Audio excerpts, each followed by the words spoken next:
প্রাণপ্রিয় নীরু ভাই জিজ্ঞেস করতেছে, রিয়াদ তুমি আর্জেন্টিনার কিরকম ভক্ত? আর্জেন্টিনার জার্সি এখনো কিনো নেই?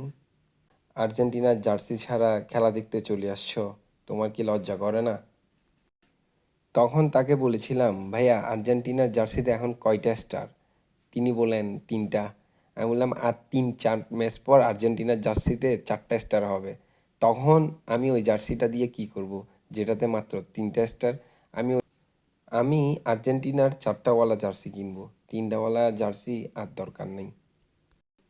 এসব বলতে বলতে আর্জেন্টিনা জিতে গেছে। আর মাত্র হাতে 3-4টা ম্যাচ, দেন আমরা আবার ওয়ার্ল্ড কাপ হাতে নিব ইনশাল্লাহ। এবার আসি এই ব্লগের কথা।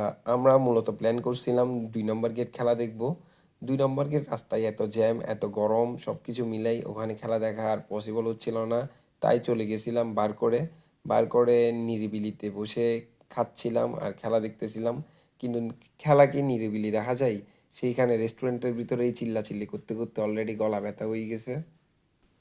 পরে সেখান থেকে আবার আর্জেন্টিনা জয়ের পর 2 নম্বর গেট এসে আনন্দ মিছিল করি, সবার সাথে উদযাপন করি আনন্দটা। যদিও ব্রাজিল ফ্যান নিরুবাই আমাদের থেকে পালায় যাওয়ার চেষ্টা করতেছিল, কিন্তু তাকে যাইতে দিই নাই। তাকে সামনে রেখেই আমি নাচতেছিলাম। ওয়েট করতেছিলাম পর্তুগালের ম্যাচের জন্য। পরের দিনই পর্তুগালের ম্যাচ। অবশেষে দেখতে দেখতে পর্তুগালও জয়লাভ করে। আর পর্তুগালের রোনালদো 2টা গোল দেয়, মেসিও 2টা গোল।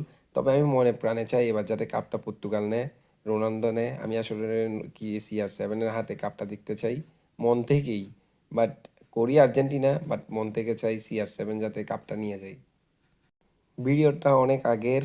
আজকে ব্রাজিলের খেলা, দেখি আজকে ব্রাজিল জিততে পারে কিনা আর নেইমারের খেলা দেখতে পারে কিনা।